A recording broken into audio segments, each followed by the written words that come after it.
Great. All right. Good morning, everybody. So I'll kind of try to make up some time. So let's get right into it. What are we talking about here? Going all the way back to Proto-Austroasiatic. And why do I say open syllables in quotation marks? That's because perhaps there were none, or at least few. This is known already, but evidence from diverse branches show this obligatory closed syllable constraint. Mangic, Aslian, Palaungic, Camuic are non-contiguous. They have many etymologically Austroasiatic words. Your mic is off. My mic is off? Can you hear me? I hear you. Oh, okay. All right. Many etymologically Austroasiatic words where we find glottal stop final rhymes. The majority would have glottal stop final. And then many words with that are not Austroasiatic, we will find open syllable rhymes, or maybe from secondary deletions of codas. So this distribution pattern suggests that this may have been a feature of Proto-Austroasiatic. So to show an example here, the top set of words here, all from Proto-Austroasiatic, show a double correspondence here between the language on the right, which is Proto-Catuic, where we find all open syllables. The language in the middle, Mock from Palaungic, shows all glottalized syllables. And the language on the left, which is Proto-Vietic, has a double correspondence, where some are reconstructed with open syllables and some with glottalized syllables. So which of these patterns is the original is sort of the classic question. So it seems more likely that Proto-Austroasiatic began with a lot of glottalization rather than spontaneously developing it, although it remains possible, of course. But this is reflected in branch level and Proto-Austroasiatic lexical reconstructions where most people accept this constraint against open syllables. And so they reconstruct a lot of words with a glottal stop coda. There are other patterns in other languages, which we will see more examples of below. So how do we explain the double correspondence in Proto-Vietic? Sidwell and Alves have recently proposed a hypothesis on this, which is that, yes, Proto-Austroasiatic had a constraint against open syllables, and there was glottalization on all these vowel-final words, but there was also vowel length contrast is their solution to the problem. So long vowels, let's call them long glottalized vowels, would lose their glottalization in Proto-Vietic, leading to the tone category that we call A, which produces Ngang and Huyen tones in modern Vietnamese. And the short vowels, the short glottalized vowels, remain glottalized, leading ultimately to the glottalized tone series, which is Sak and Nang in modern Vietnamese. So you see this reflected in Paul's lexical reconstructions from last year of Proto-Austroasiatic. Those are listed on the left. You see the words on the left, like rain, day, and hand, are reconstructed with long vowels before the glottalization. And on the bottom, the words like leaf, dog, and snail are short vowels before the glottalization. So that's where I come in here this morning. I wanted to look for additional evidence in support of this proposal outside of Vietic. And if found, I wanted to use them to refine our reconstruction of the quote-unquote open syllables issue at the branch level, and also, where necessary, perhaps revise some of the lexical reconstructions to get the correct length contrast, or the length specification for the individual words in Proto-Austroasiatic. As I set out to do this, there were a few obvious places to start based on what I already knew. I've done some work on Pakanic and Mangic, the two northeasternmost branches of the family. I've presented evidence elsewhere that we find tone categories in these branches that are cognate with the two I mentioned from Vietic, which are lined up with this proposed length contrast in Proto-Austroasiatic. So I included that data in this study just to see if we could confirm it specifically using this methodology. And a few other places I went to look was Palaungic, where Sidwell and his Proto-Palaungic reconstruction had already suggested a possible vowel length contrast before glottal stop codas in Proto-Palaungic, and he references wa vowel correspondences as a possible place to look. So I went to look more closely at that. And then there's modern Lamet in Palaungic, and in this language, they still have this. They have a vowel length contrast before coda glottal stops. So possibly this is a retention all the way back to Proto-Austroasiatic. So I wanted to look at that too. And then Nathaniel this year at SEALS, he had shown some evidence for a double correspondence inside Aslian, South Aslian in particular, that looks a lot like the data I showed earlier with Proto-Vietic, right, where there's some are glottalized and some are deglottalized. And he even mentions that there's that shows general agreement with Khmuic glottalization patterns. So I didn't look at that specifically, the Khmuic issue, but I did look at Semelai. All right, so what I did was I used Proto-Vietic as a proxy for Proto-Austroasiatic vowel length contrast before coda glottal stops, and then simply did pairwise comparisons with other languages to see if I could find contrasts that are cognate with the Proto-Vietic deglottalized and glottalized rhymes. So I assembled 36 Vietic edema that are all clearly from Proto-Austroasiatic, and then I aligned cognates from the languages of interest with those Vietic edema.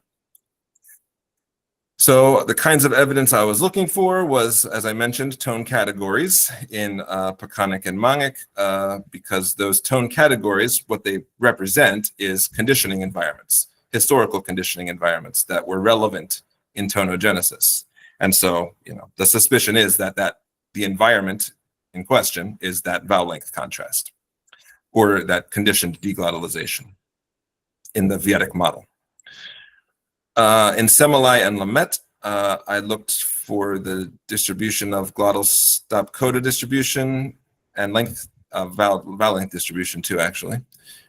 And for Wa, I looked for vowel split patterns. Now I'm going to show you what I mean by all of this below, but this is an overview. To know whether or not I was seeing something significant, I used the exact binomial test, which tells us how likely is the proportion of category matches between these categories that I'm interested in. How likely is that due to chance? So it returns a p-value. If, as usual, if the p-value is less than 0.05, we have good evidence for cognacy of the categories. So, for example, if we compare Proto-Vietic and Bolyu, Proto-Bolyu actually, in this case, my reconstruction of it, which is in progress, I found 17 cognate words, and the match was 100% between the Bolyu A category and the Vietic A category, which is the deglottalized one. So 100% match, and the p-value is extremely high, of course. So this is what it looks like, the stats. They're not all 100%, but that's a good example. So speaking of the statistics, I'll just show you the results now. So I compared these 5 languages on the left, Bolyu, Mang, Wa, Lamet, Semelai. You can see the number of matches I found with Proto-Vietic. You can see the mismatches.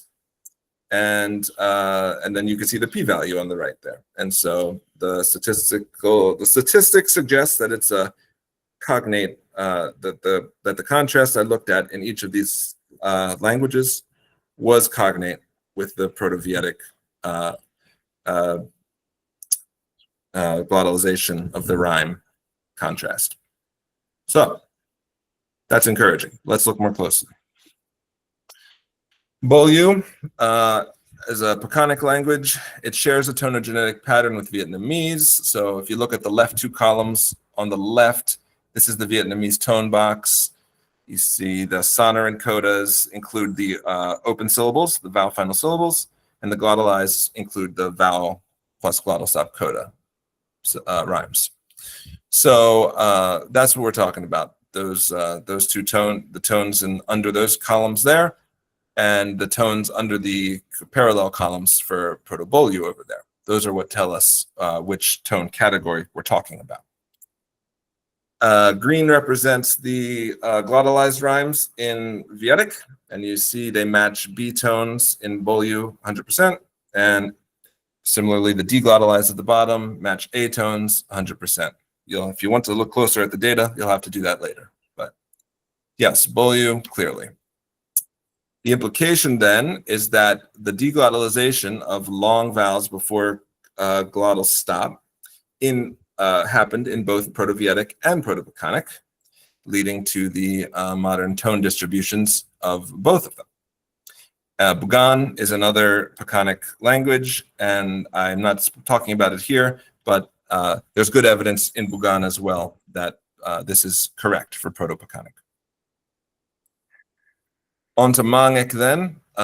Mang is a similar situation. Mang is the only extant Mangic language, so we can't reconstruct Proto-Mangic directly anymore. We can just reconstruct Proto-Mang based on the modern Mang dialects that have been documented, which I have been working on quite slowly over the years. But there is clearly two tone categories that work the same way as Pakanic and Vedic. And we line them up, and we see an 84% correspondence of the categories. Strongly significant result. So the implication of that, continue to build out the table on the right here, is that this deglottalization of the long vowels before glottal stop happened in Proto-Vedic, Proto-Pakanic, and Proto-Mangic. I have suggested we call this the northeastern pattern elsewhere. The question of whether this is a shared feature through aerial contact or whether it's shared genetic feature is difficult to answer, of course.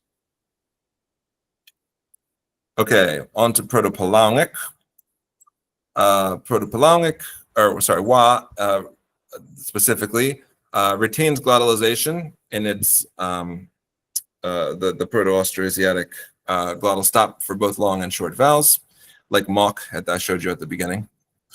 What happened in Wa, though, it turns out, is that the long vowels turned into diphthongs before the glottal stop, and the short vowels did not, for speaking about non-open vowels. And the evidence is actually pretty clear about this, as Paul was sort of starting to see when he was working on Proto-Palaungic. So if you look at the red on the top, these are the historically long vowels. You see lots of U's, E's, and O's in Proto-Vedic. And in Wa, you see lots of I's, A's, and Ow's. So they've diphthongized. Then if you look at the green at the bottom, you see lots of U's, E's, O's in Wa. Those have not diphthongized. So this result is pretty conclusive. I mentioned the open vowels don't have the same split, so maybe they were neutralized at some point. The length contrast was neutralized at some point before any split could happen. So now let's look at Lamet as well, since it's also Palaungic. Again, Lamet preserves all the final glottal stops, but long vowels remain long and short vowels remain short.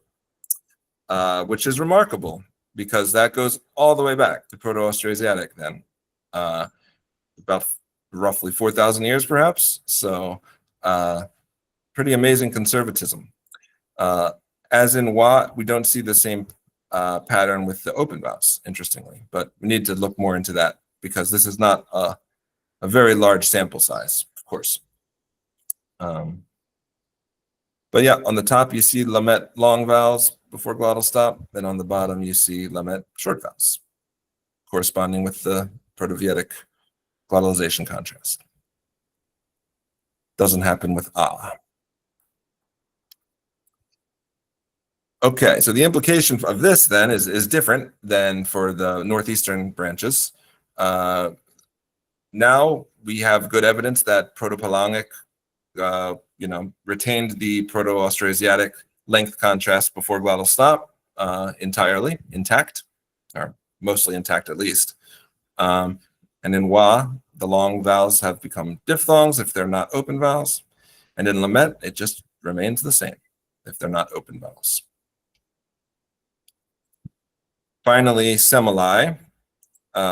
So Aslian has been, Aslian languages generally retain glottalization. So those glottal stops from Proto-Austroasiatic are still there, except in Southern Aslian, where we find deglottalization or deletion of the glottal stop for the historical long vowels, while the short vowels remain glottalized.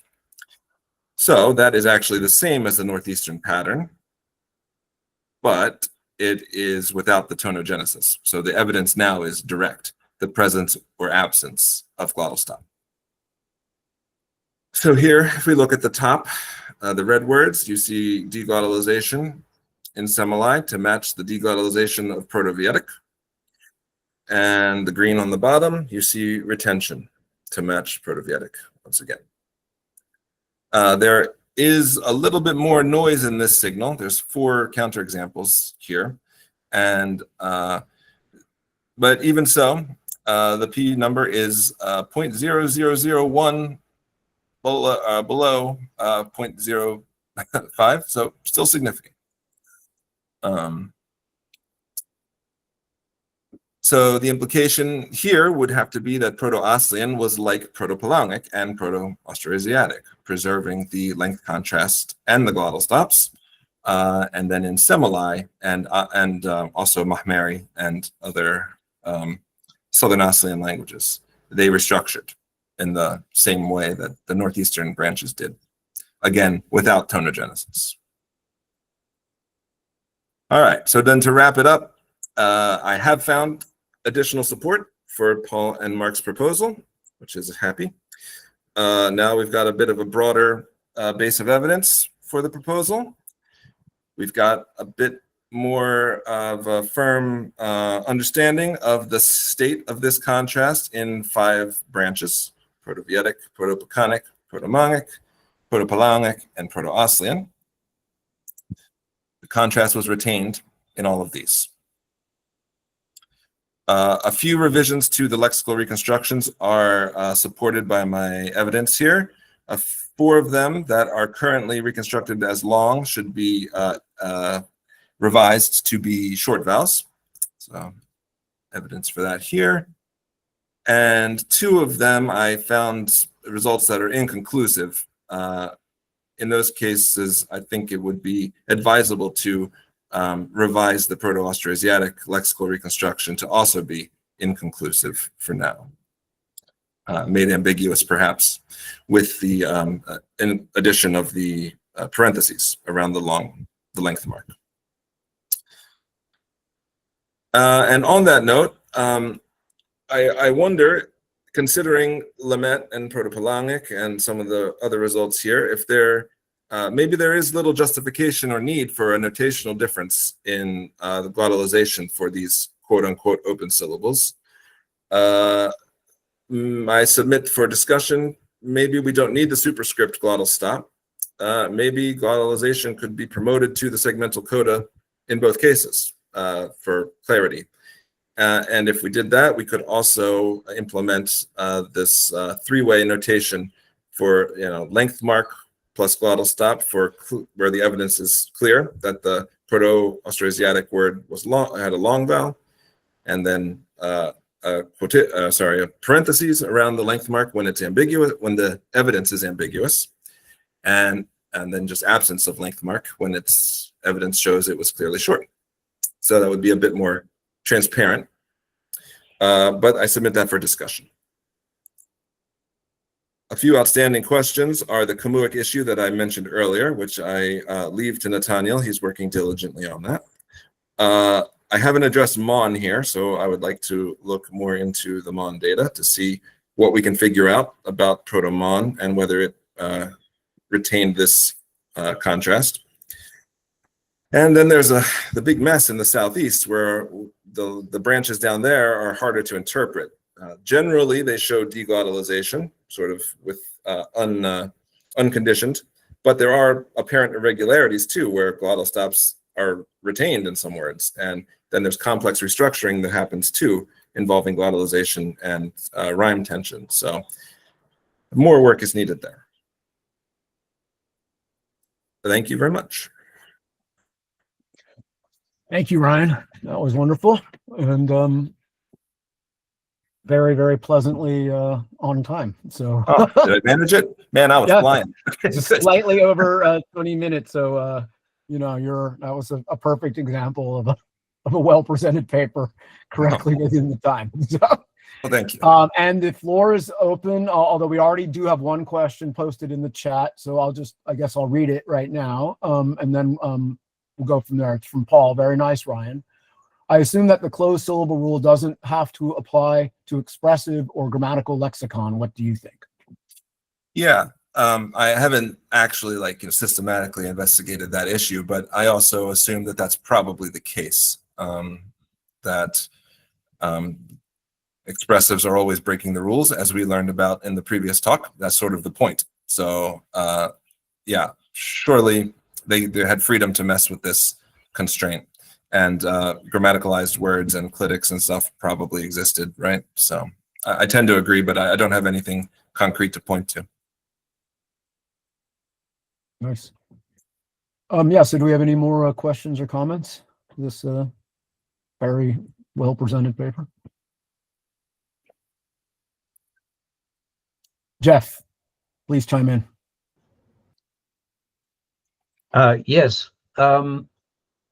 I suggest looking at Austronesian, which has similar, seemingly similar problems. I don't know whether you've looked at what Robert Blusters wrote in the past about sometimes word-final glottal stop reflecting an authentic proto-phoneme, and other occasions slipping in almost casually and not being able to fully define the circumstances on which people add glottal stop. Even at the present day, even Malay is like that. Sometimes speakers add it, sometimes they don't. And I think it may have something to do with the degree of formality and how colloquial they're being and so on. So you may find some interesting parallels from within Austronesian.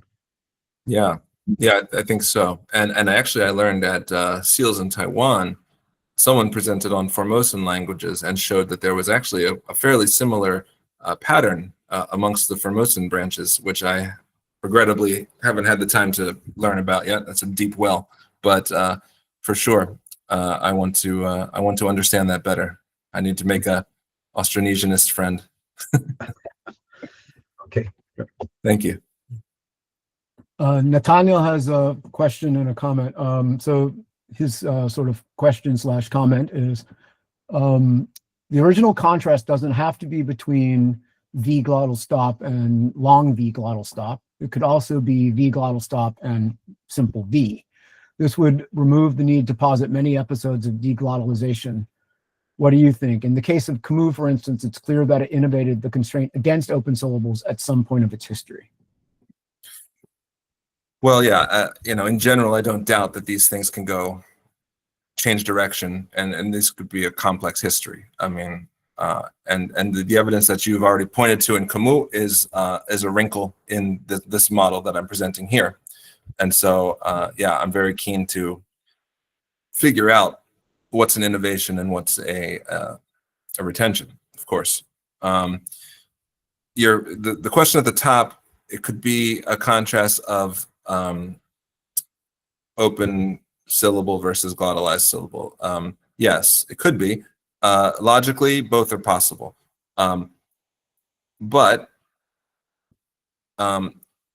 if it were open syllable versus glottalized syllable, then we have to, instead of dealing with the deglottalization rules that I'm talking about, we have to deal with glottalization rules, which is possible. I don't doubt that that could happen. I don't think it's the most parsimonious explanation in my reading of the current data, but this story is not yet finished, so we need to keep digging. Great. Well, looking forward to seeing that move forward. He further comments, languages that glottalized are spoken in the same area. So possibly a aerial. Well, Aslian and Palaungic, I mean, they're not, unless it happened when, you know, earlier before the spread of the branches, and you know, that's possible too. This could help us to disambiguate some of that. Corridor running through Thailand. Oh yeah, that's possible. Yeah. You're right. That's definitely possible. I guess we have time for one more quick comment or question before we thank Ryan. Lynette Ko, sorry if I mispronounced your name. How many words do you use as cognates to analyze? I can show you. Not a whole lot, because we're trying to deal with Proto-Austroasiatic lexicon, and it's you know, you can ask Paul about how and Mark about how difficult it is to figure out which words can be reconstructed. They had a principled way of doing it, so I've been relying on that to some extent. So you see here the column that says total.